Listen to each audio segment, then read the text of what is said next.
କିଛି ଦିନ ପୂର୍ବରୁ ଶ୍ରୀମନ୍ଦିରର ରତ୍ନଭଣ୍ଡାର ଭିତର ରତ୍ନଭଣ୍ଡାର କାର୍ଯ୍ୟ ଆରମ୍ଭ କରାଯାଇଥିଲା, କିନ୍ତୁ ଡିସେମ୍ବର ଶେଷ ଏବଂ ଜାନୁଆରୀ ପହିଲାକୁ ମହାପ୍ରଭୁଙ୍କର ଦର୍ଶନାର୍ଥୀଙ୍କ ସଂଖ୍ୟା ଅଧିକ ହେବାରୁ ତାହାକୁ ପ୍ରଶାସନଙ୍କ ସ୍ତରରେ ଏହାକୁ ସ୍ଥଗିତ କରାଯାଇଥିଲା, ଯାହାକି ଗତ ଡିସେମ୍ବର 25 ତାରିଖରୁ ଶ୍ରୀମନ୍ଦିରରେ ଲକ୍ଷାଧିକ ଭକ୍ତଙ୍କର ଆଗମନ ହୋଇଥିଲା ମହାପ୍ରଭୁଙ୍କ ଦର୍ଶନ ନିମନ୍ତେ। ତେଣୁ ଏହି କାର୍ଯ୍ୟକୁ ସ୍ଥଗିତ କରାଯାଇଥିଲା, ଯାହା ଆଜି ପୁନଶ୍ଚ ସେହି କାର୍ଯ୍ୟ ଆରମ୍ଭ କରାଯାଉଛି। ଯେପରି ଭାବରେ ପୂର୍ବରୁ ନୀତି ନିର୍ଘଣ୍ଟ କରାଯାଇଥିଲା ଯେ ମହାପ୍ରଭୁଙ୍କର ଦ୍ୱିତୀୟ ଭୋଗ ମଣ୍ଡପ ଶେଷ ହେବା ପରେ ଏହି ରତ୍ନଭଣ୍ଡାର କାର୍ଯ୍ୟ ଆରମ୍ଭ କରାଯିବ, ସେହିପରି ଭାବରେ ଆଜିଠାରୁ ମଧ୍ୟ ଦ୍ୱିତୀୟ ଭୋଗ ମଣ୍ଡପ ଶେଷ ହେବା ପରେ ମହାପ୍ରଭୁଙ୍କର ଏହି ଭିତର ରତ୍ନଭଣ୍ଡାର କାର୍ଯ୍ୟ ଆରମ୍ଭ କରାଯିବ ଏବଂ ସେଥିରେ କୌଣସି ଭକ୍ତମାନଙ୍କର ଦର୍ଶନରେ ବାଧା ସୃଷ୍ଟି ଉପୁଜିବ ନାହିଁ।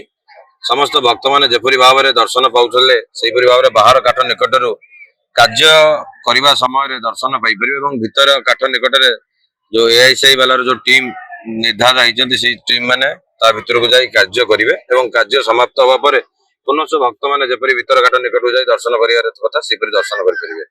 नीतिकांति जेपरि चलीथला सेपरि मते नीतिकांति चलिबो। ए नीतिकांति रे मंदिर प्रशासक एवं समस्त सेवायत मानकर सहयोग रहउची। नीति त्वरान्वित हेले महाप्रभुଙ୍କର द्वितीय भोग मंडप शेष होबा एवं शेष होबा परे महाप्रभुଙ୍କ गुप्त रत्न भंडार कार्य आरंभ करा जिवो। जातक विचार एवं गृहर वास्तु जनित समस्यार समाधान पाई जोगाजोग करंतु ज्योतिर्वेद वास्तुवेद श्री मानस चंद्र नायक।